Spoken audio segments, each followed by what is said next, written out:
सरकार का ये प्रयास है। Now, viewers, more breaking news coming in. Diplomatic talks were held between India and China. The two countries comprehensively reviewed the situation along the line of actual control. As per the statement by the MEA, India and China have agreed to make substantial preparation for next special representative meeting set to be held in Delhi later this year. Both the countries' viewers explored various measures and proposals to give effect to the decision taken during the last special representative talks between the Foreign Minister of China, Wang Yi, and NSA, Ajit Doval. Joining me live on this broadcast is former Ambassador Deepak Vohra. So thank you for speaking to Republic Media Network. These are some very crucial talks that were held yesterday. We witnessed a thaw here between the two countries, and of course, wasn't this meeting conducted to give effect to what was discussed between Wang Yi and NSA Ajit Doval? Well, thank you very much, ma'am. Always a pleasure and a privilege to be on your amazing channel. And I learn a lot from you. You put it across brilliantly.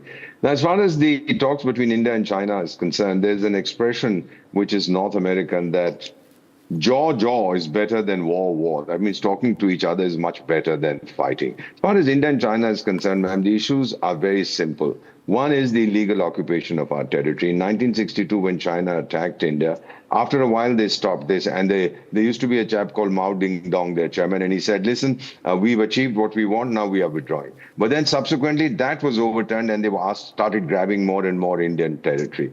Now the basic issue is, one is lack of trust. We don't trust them. Second, China has major problems of ego and anger management. If they don't respect the country they are dealing with, then that country will not respect them either. So the talks have been held. That's a very good thing. But a resolution of the problem is still light years away till the mindset changes. Ma'am, we've existed as civilizational neighbors for millennia. We've had issues, we've resorted them, etc. There was lots of movement back and forth between the two nations. But after the communist regime came to power, suddenly there is this obsession with making China the middle kingdom all over again, the world's number one. Till that is abandoned, I don't see any substantial progress. But at least we are talking, we're not fighting.